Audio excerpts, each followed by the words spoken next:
বাংলাদেশ জাতীয়তাবাদী দল বিএনপির ভারপ্রাপ্ত চেয়ারম্যান দেশনায়ক জনাব তারেক রহমানের নির্দেশনা আমরা সবাই জানি যে আগামী 28 তারিখে সারা বাংলাদেশের তরুণ সমাজকে আন্দোলিত করার জন্য, তাদেরকে বেশি উদ্বুদ্ধ করার জন্য এবং বাংলাদেশ গড়ার পেছনে তাদের ভূমিকা রাখার জন্য তারেক রহমানের নির্দেশনা আমরা সারা বাংলাদেশের তারুণ্যদীপ্ত কণ্ঠস্বরগুলোকে নিয়ে আমরা কাজ করার চেষ্টা করছি। দীর্ঘদিন ধরে আপনারা দেখেছেন গত 15 বছর 7 মাস আন্দোলনের ফসল কিন্তু আমাদের তারুণ্যদীপ্ত সংগঠনগুলো, ছাত্রদল, যুবদল, স্বেচ্ছাসেবক দল।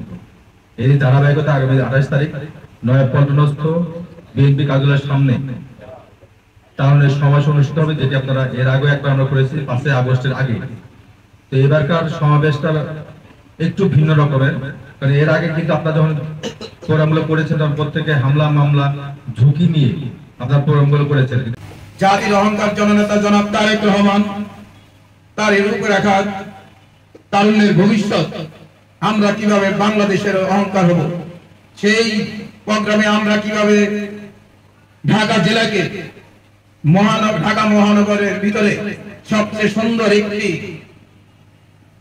মিছিল আমরা জানি কেন্দ্রীয় নেতৃবৃন্দকে দেখাইতে পারি, সেই জন্য আজকে আমাদের প্রাণপ্রিয় দুই নেতা এখানে উপস্থিত আমাদেরকে নিয়ে আলোচনা করতেছেন। ইনশাআল্লাহ আশাবাদী আপনাদের সৎ উদ্দেশ্য সাভার পৌরসভা আপনাদেরকে সুন্দর একটি গণজোয়ার দেখাবেন, এই আশা এবং এই প্রত্যাশা ব্যক্ত করে আমি আমার বক্তব্য এখানে শেষ করছি। আল্লাহ হাফেজ।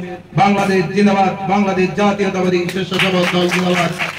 আগে যারা বক্তব্য দিয়েছেন আমাদের মনের কথাগুলি সবাই আসলে বলে দিয়েছেন। তারপরে আমার একটা কথা মনে হয়, হামিদ ভাই যে কথাটা বলেছেন এই কথাটা খুব ইম্পর্টেন্ট।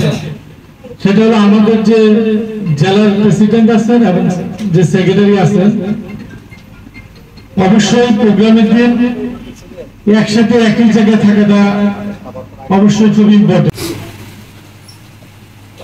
আজকে আমরা যে উদ্দেশ্যে এখানে সমবেত হয়েছি,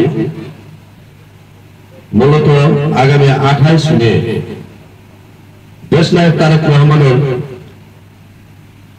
তারুণ্যের ভবিষ্যৎ ভাবনা নিয়ে যে সমাবেশ, এই সমাবেশটা সফল করার জন্য যেমন ছাত্র দল, যুব দল, স্বেচ্ছাসেবক দল সবাই চেষ্টা করবে যার যার ইউনিট সফলভাবে দেখানোর জন্য। তো আমরা আশুলিয়া থানা স্বেচ্ছাসেবক দলের পক্ষ থেকে ঢাকা জেলা স্বেচ্ছাসেবক দলের নেতৃবৃন্দদেরকে আশ্বস্ত করতে চাই, বিগত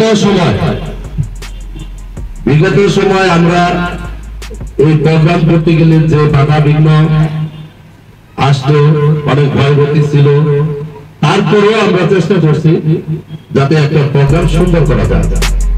এই স্বৈরাচারের আমলে আমরা অনেক ই করে তারপর আমরা প্রোগ্রাম করছি, এই প্রোগ্রামটা করতে পারি।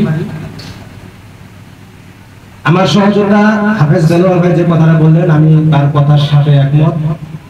আমরা আসলে প্রোগ্রাম সুন্দর করে করতে চাই, কিন্তু তার সৌন্দর্য আমরা ধরে রাখতে পারি না।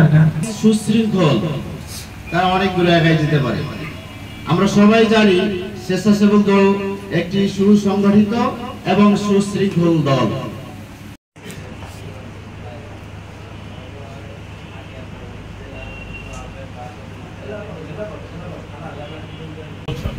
ম্যান পাওয়ার পলিটিক্স করছি, আমরা জনগণকে ঐক্যবদ্ধ করছি, যুব সমাজকে ঐক্যবদ্ধ করে আমরা এই আন্দোলন সংগ্রামের রাজপথে ছিলাম। আপনারা জানেন কারা কারা ছিল, তাদেরকে আপনারা একটা দায়িত্ব দিবেন, তারা সেই দায়িত্ব পালন করে যথাযথভাবে।